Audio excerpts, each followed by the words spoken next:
Clip number 851۔ اس clip میں سورہ انبیاء کی آیت نمبر 29 سے لے کر 32 تک کی تلاوت، ترجمہ اور تفسیر قرآن صراط الجنان آپ سماعت فرمائیں گے۔ بسم اللہ الرحمن الرحیم۔ ترجمہ: اللہ کے نام سے شروع جو نہایت مہربان رحمت والا ہے۔ وَمَن يَقُلْ مِنْهُمْ إِنِّي إِلَٰهٌ مِّن دُونِهِ فَذَلِكَ نَجْزِيهِ جَهَنَّمَ كَذَلِكَ نَجْزِي الظَّالِمِينَ۔ ترجمہ: اور ان میں جو کوئی کہے کہ میں اللہ کے سوا معبود ہوں تو اسے ہم جہنم کی سزا دیں گے، ہم ظالموں کو ایسی ہی سزا دیتے ہیں۔ وَمَن يَقُلْ مِنْهُمْ، اور ان میں جو کوئی کہے۔ بعض مفسرین فرماتے ہیں کہ اس آیت میں دراصل ان مشرکوں کو ڈرایا گیا ہے جو معبود ہونے کا دعویٰ کرتے ہیں تاکہ وہ اپنے شرک سے باز آ جائیں، اور آیت کا خلاصہ یہ ہے کہ بفرض محال فرشتوں میں سے کوئی یہ کہے کہ میں اللہ تعالیٰ کے سوا معبود ہوں تو اللہ تعالیٰ اسے بھی دوسرے مجرموں کی طرح جہنم کی سزا دے گا، اور اس فرشتے کے اوصاف اور پسندیدہ افعال جہنم کی سزا سے اسے بچا نہ سکیں گے، اور اللہ تعالیٰ ان ظالموں کو ایسی ہی سزا دیتا ہے جو اس کے سوا معبود ہونے کا دعویٰ کرتے ہیں۔ اور جب فرشتوں کے بارے میں اللہ تعالیٰ کا یہ فیصلہ ہے تو اے مشرکوں، اس بدترین عمل سے باز نہ آنے کی صورت میں تمہارا انجام کتنا دردناک ہوگا۔ اور بعض مفسرین فرماتے کہ یہ بات میں اللہ کے سوا معبود ہوں کہنے والا ابلیس ہے جو اپنی عبادت کی دعوت دیتا ہے۔ فرشتوں میں اور کوئی ایسا نہیں جو یہ کلمہ کہے۔ یاد رہے کہ ابلیس در حقیقت جنات میں سے ہے، اور چونکہ وہ فرشتوں کے ساتھ رہتا تھا اس لیے حکمی طور پر انہی میں سے شمار ہوتا تھا۔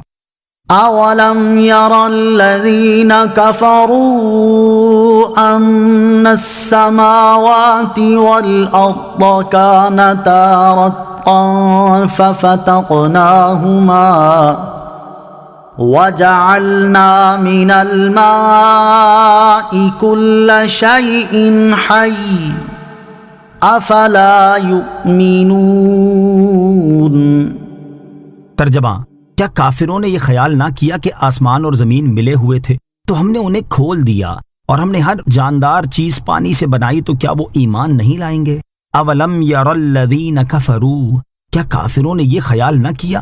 اس آیت میں اللہ تعالیٰ کی شان قدرت اور شان تخلیق کا بیان ہے، اور اسی میں عقیدہ شرک کی تردید بھی ہے کہ جب ان چیزوں کی تخلیق میں اللہ تعالیٰ کا کوئی شریک نہیں تو عبادت میں اس کا کوئی شریک کیسے ہو سکتا ہے؟ چنانچہ ارشاد فرمایا کہ کیا کافروں نے اس بات پر غور نہیں کیا کہ آسمان اور زمین ملے ہوئے تھے تو ہم نے انہیں کھول دیا اور ہم نے ہر جاندار چیز کو پانی سے پیدا فرمایا، تو ان روشن نشانیوں کے باوجود کیا مشرکین ایمان نہیں لائیں گے؟ وَجَعَلْنَا مِنَ الْمَاءِ كُلَّ شَيْءٍ حَيٍّ، اور ہم نے ہر جاندار چیز پانی سے بنائی۔ ہر جاندار چیز کو پانی سے بنانے سے کیا مراد ہے؟ اس کے بارے میں مفسرین کے مختلف اقوال ہیں۔ نمبر 1، اس سے مراد یہ ہے کہ اللہ تعالیٰ نے پانی کو جانداروں کی حیات کا سبب بنایا ہے۔ نمبر 2، اس کے معنی یہ ہے کہ ہر جاندار پانی سے پیدا کیا ہوا ہے۔ نمبر 3، پانی سے نطفہ مراد ہے۔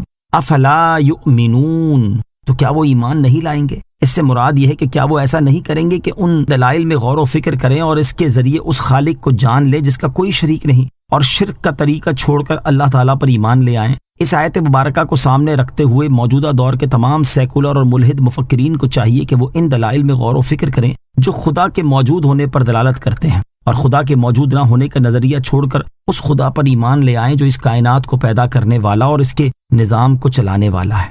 وَجَعَلْنَا فِي الْأَرْضِ رَوَاسِيَ أَن تَمِيدَ بِهِمْ وَجَعَلْنَا فِيهَا فِجَاجًا سُبُلًا لَعَلَّهُمْ يَهْتَدُونَ وَجَعَلْنَا السَّمَاءَ سَقْفًا مَحْفُوظًا وَهُمْ عَنْ آيَاتِهَا مُعْرِضُونَ۔ ترجمہ: اور زمین میں ہم نے مضبوط لنگر ڈال دیے تاکہ لوگوں کو لے کر حرکت نہ کرتی رہے، اور ہم نے اس میں کشادہ راستے بنائے تاکہ وہ راستہ پالیں، اور ہم نے آسمان کو ایک محفوظ چھت بنایا اور وہ لوگ اس کی نشانیوں سے منہ پھیرے ہوئے ہیں۔ وَجَعَلْنَا فِي الْأَرْضِ رَوَاسِيَ، اور زمین میں ہم نے مضبوط لنگر ڈال دیے۔